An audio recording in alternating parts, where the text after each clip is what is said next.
Okay, so today we're going to talk about the mean value theorem. And there's really not much to test you on mean value theorem. Okay, it's not this topic over here. It's not really a test-friendly question. And the reason is that the mean value theorem is really here for us to understand what happens next when we're talking about graphing and when we're talking about increasing and decreasing function. Um, and that's sort of this is sort of the theoretical basis. But it's really difficult to test you on the mean value theorem on the test. And this is not what we're trying to do anyway.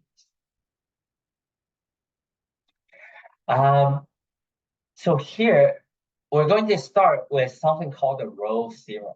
And row theorem says this: if the starting point is the same as the end point, has the same y value as the other endpoint. So if I have a closed interval, so if we sort of look at this, you'll notice that in the first example here, the first graph on the left, here we have A, and then we are heading to B.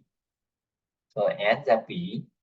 A and B are included because we have square brackets here.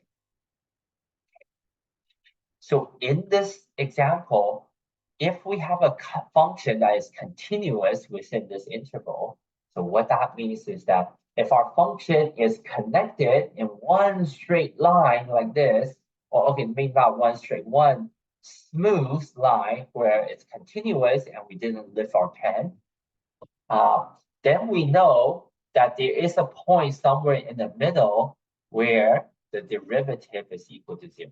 So I know there's a point in here where the derivative is equal to 0.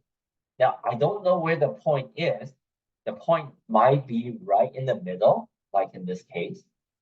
Or the point might be, I might have a graph that looks like this, whoosh, up really high and then slows down like that, right? Then in this case, the point where the derivative is equal to 0 will have to be, it's closer to one end. But my graph can also look something like this, can also look something like this. I have something like this. And in this particular case, it's not a very good. Then our point with the derivative equal to 0 is closer to. But it doesn't matter what we have a point in there where the derivative is.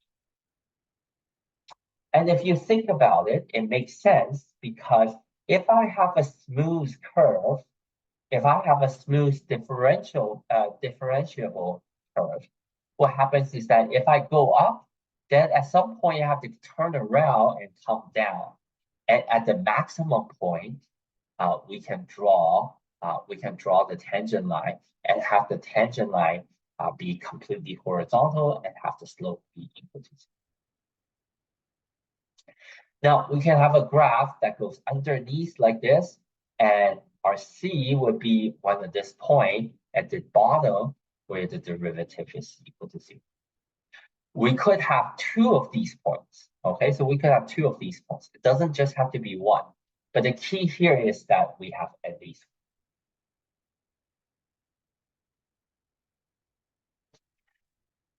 now, there is a special important part about our function. Our function has to be continuous and also differentiable. The reason why it has to be differentiable is because we might have a graph that looks like this, and you'll notice that at this point over here, this point is not differentiable because on the left, we're going down, it's a negative slope. On the right-hand side, we're going up, it's a positive slope. Right, and so the two sides are not equal, and we cannot, so we say that this point is not differentiable. And because it's not differentiable, you'll notice that in this picture, there's not a point where the derivative is equal to 0. And the derivative is never equal to 0, and because we have a sharp point.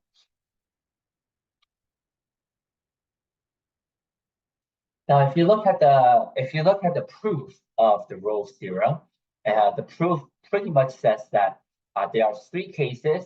One where we have a straight line across, one where um, my curve is just have the same y value all the way throughout, like this. Oh, that's the first case. And of course, if the first case is like this, then we know every single point in here, the derivative is equal to 0, because every single point here will have a horizontal tangent. Then we can break it down into a second case where we have a point that is higher in the middle. So there in the middle there's a point. Well, I shouldn't draw it like this. In the middle, there's some point that's higher. And if I know that there is some point that's higher, that tells us that our graph must go up, right? Our graph must go up at some point. It doesn't have to be the highest point. I can have something like that, but the graph must go up at some point. If the graph goes up, then at some point over here, we are going to have an absolute, we're going to have an absolute maximum. And at the absolute maximum, we know that the derivative is. Okay, so this is part of this is how we prove Rolle's theorem. In the end, we had to do the same thing with the case where we go down to the bottom. None of this is very important, okay? It's just sort of how proof works. But what we do want to sort of show you is that sometimes in math, there's a special type of math question where we ask you to write proofs. Okay? So I think today, besides teaching you, giving you an idea of what mean value theorem is, and how that helps us later on, we want to show you the idea of how to use a proof in math class.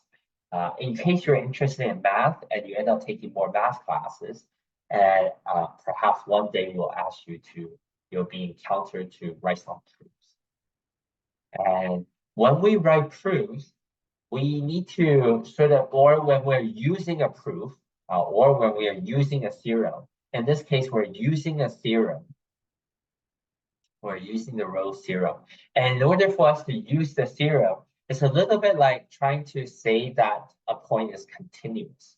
We are trying to use the definition of the theorem. And if you look at the definition of the of our Rolle's theorem, we have to say that the function is continuous and differentiable. Now, remember, all polynomial functions are continuous. And polynomial functions allow us to find derivatives, right? I can find the derivative very easily. It's 4x minus a. Because of these two properties, we can then use Rolle's theorem, right? Because if you look at Rolle's theorem, how we define Rolle's theorem, we said that Rolle's theorem, I can only use the theorem if I have a continuous and differentiable function. So the first thing that you need to say is that, yes, this function over here is continuous and differentiable. Okay, and then the next thing is that you need to show that the two endpoints are the same, right? We show that, so this part over here shows that we have a nice continuous smooth curve. And then the second criteria is that the two endpoints, the y value has to be the same. I know it's a terrible, ugly image, but the y value has to be the same. So I tried to put 0 and 4 into my function, right? I tried to put 0 and 4 into my function. And I found two y values that's equal. Oh, and then I can say, yes, there are three conditions that I need to have before I can use Rolle's theorem. The function has to be continuous, the function has to be differentiable, and the two endpoints has to have the same y value, the same function value. Because these three things are there, we can then use Rolle's theorem, and Rolle's theorem tells us then there is some point in there between 0 and 4 that the derivative is equal. So we sort of list all the criteria, we check all the criteria, and then we can say, let's use the theorem. And when we use the theorem, we can say that there's a point where the derivative is. And yeah, and when we ask you, if we ever ask you about mean value theorem on the test or the row theorem on the test, you notice the test question will look something like that. So I'll sort of show you. I think it's in assignment 9. So yeah, so if you look at the question that you get for row theorem, uh, really we just ask you whether it's continuous, whether it's differentiable, right? And we are trying to sort of have you check, right? Have you check to see if there's a C in there. Okay. Now, when we extend the idea a little bit longer, a little bit further, we arrive at something called the mean value theorem. And mean value theorem, the mean value theorem is very similar. It is similar in this way. So here, the two endpoints doesn't have to be the same y value. You'll notice FA at A and at B, the y values are different, right? The y values are different. The y values are different at A. But we can say that if I have a continuous and differentiable function, then at some point, instead of having a derivative that's equal to 0, we're going to say that we're going to have a derivative. We're going to have a derivative over here that's equal to, the secant line, the derivative of the line of the secant line that connects the 2 points. So we're going to calculate the slope of these 2 points. We're going to connect these 2 points with a straight line. We're going to find out what the slope is. The slope is this guy. That's the slope. And if you look at our expression FB minus FA, that's the y value, subtracting the y value. And here we're subtracting the x value. And then we're saying that at some point in this line segment between A and B, we're going to hit a point where the derivative, instead of being 0, is equal to the slope over here, the slope of the secant line connecting the endpoints. So the slope of point A to point B. Right? And you can sort of see that it's sort of like Rolle's theorem, but we're kind of tilting our head a little bit. Instead of having the two y value be the same, we are saying that the slope doesn't have to be 0, but equal to the slope of the endpoints connected together. Now, let's sort of say a few words about the proof.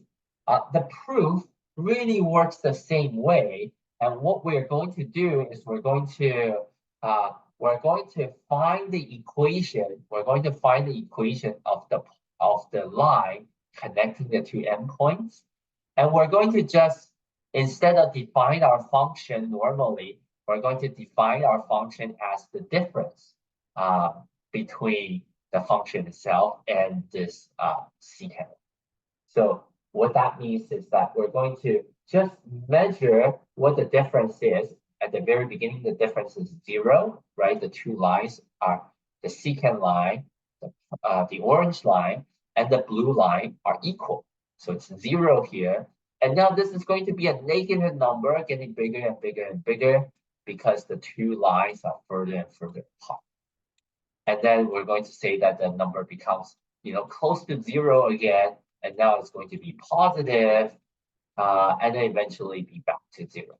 We're going to define a new function that tells me what the difference is between the two uh, between the two uh, between the two lines, our actual curve and the secant. And once we do that, we can use Rolle's theorem that we talked about it previously, because at the two endpoints, these two lines are at the same location, right? They're at the endpoint. So our new function would have the value of 0. So they have the same y value, and then we can then sort of go through the process and say that Rolle's theorems tell us that the derivative is equal to 0, but our line is offsetted by that sort of secant line connecting, right? So we can use that to prove the mean values. Not very important. The proof is not important. Okay. Out of the mean value theorem, there are 3 important corollaries that we are able to use for our next section. So there are 3 important results that we are going to use later on. So the first important result is this. If the derivative is equal to 0 everywhere on the interval, then that tells me that my function is a constant. Right, so let's think about that for a second. If the derivative is 0, then my function is a constant function. So if I try to draw a graph of the constant function, let's say f of x is equal to 3, then my function will look something like this. That's 3. And if you think about what the derivative is, if you think about the derivative, every point we are going sort of flat, right? We're going straight across. So because they are going flat, because the line is flat, the derivative is equal to 0. Okay. So it makes sense. But if we were to prove this, if you need to prove this, it's a little bit tricky. And the proof involves something called contradiction. So what it is that it says that we have a differentiable and continuous function, because that's the requirement. And it's been sort of given at the beginning. And then what we're going to do is we're going to use the mean value theorem. But before we do that, we're going to suppose that the derivative is equal to 0, and then the function is not constant. So I'm saying that the function is not going to be constant. We might have a point that's higher up and lower down. Right? We might have a magical function. And if I have a function that looks like this, then I can take these 2 points as my endpoint and say that, ooh, look, it's slanted. And so some point in here must have the same slope. And this slope, because it's going up, it's not going to be equal to 0. So now we have a contradiction, right? Because we say that it has to be equal to 0. And then we show that, oh yeah, no, it cannot be equal to 0.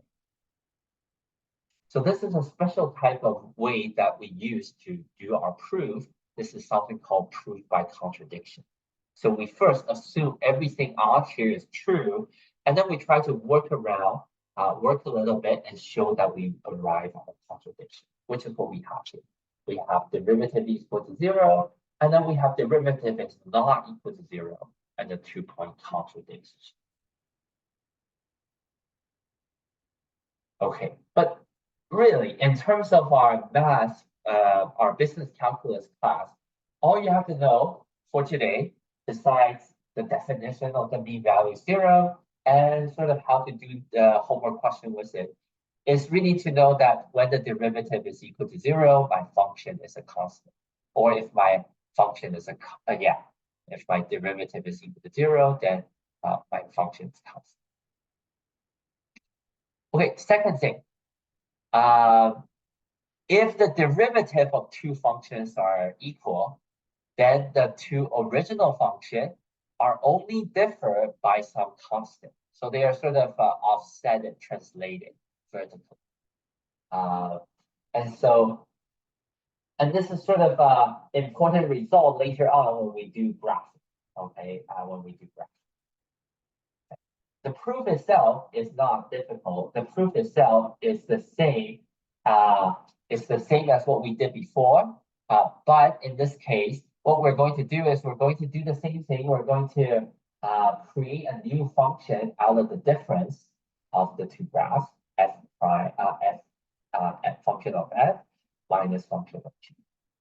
When I do the derivative is derivative of f minus derivative of g, and that's going to be equal to 0. And if the derivative is going to be equal to 0, that means our original function, the function we have before, has to be a constant. And since it's a constant, that means the difference between the two graphs is a constant. Right? And that's how we prove everything. Kind of neat. Okay. So let me sort of describe what this would tell us. So let's say we have a function where the derivative is equal to x.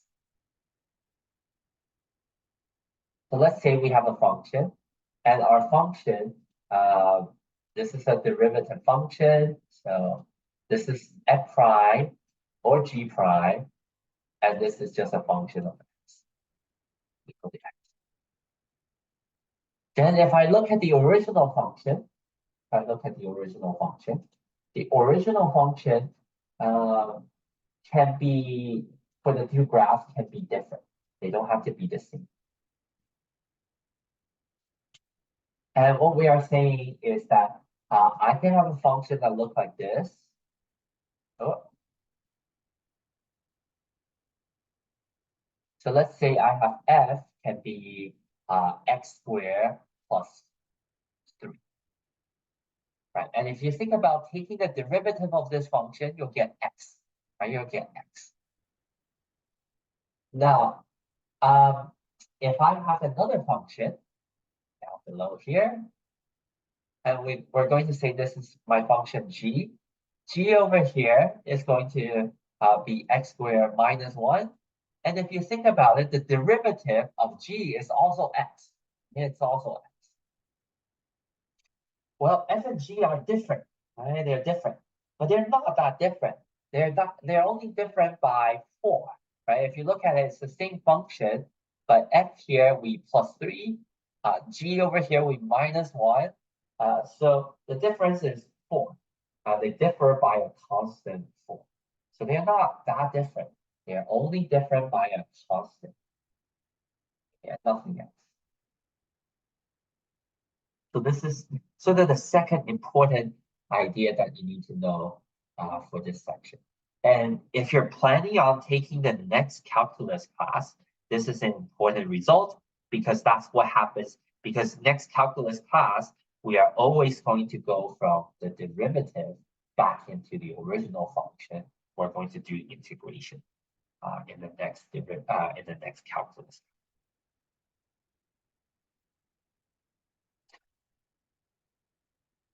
Okay. And then one final important result. So the last important result is that if I have a function that's continuous and differentiable, if the derivative is bigger than 0, then my function is increasing. If my derivative is less than 0, then the function is decreasing. And this is sort of our important result. And the reason why we have this result is simply if it's not increasing, right? Or we can prove it with contradiction again. We can say that derivative is bigger than 0, and let's say that it's not increasing. Let's say it's not increasing. Then you can find a point that's lower. That's lower. So you can then, if the function is not increasing, then you can find one point that looks like this, and then another point that is lower. And what happens is that using our mean value theorem, we're going to say that somewhere in between them, we're going to have a point somewhere in between these two that has a slope of a negative slope because it's going down, right? Because it's going down. And that's essentially what the proof says. We're going by mean value theorem, we're going to say that there is a point with a negative slope.